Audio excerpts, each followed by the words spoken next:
Un minuto para su intervención, el señor Stier. Gospodine predsjedniče, jedna od važnih uloga ove rasprave je razotkriti laži propagande koje dolaze iz Kremlja.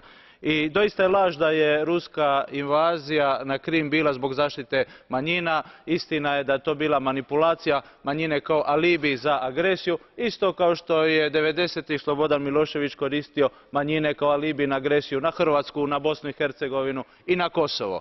I da, laž je što se trenutno koristi kao dio propagande iz Kremlja da je Kosovo neki presedan za referendum na Krimu. Nije. I Međunarodni sud pravde u Haagu je potvrdio da nezavisnost Kosova nije ilegalna jer je Kosovo imao elemente federalne sastavnice bivše Jugoslavenske federacije i kao takav, naravno, kad se federacija raspala, postaje nezavisna država. Stoga moramo reći ovdje kako su stvari. Da je referendum u nedjelju bit će ilegalan, da je ruska invazija zapravo ilegalna, da je to zapravo jedna agresija na Ukrajinu i na teritorijalnu cjelovitost Ukrajine. Hvala vam.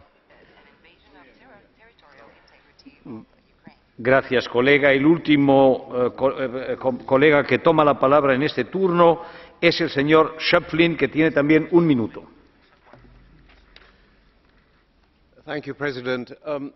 I want to look at beyond the immediate issues, as the Ukraine crisis is not free from the law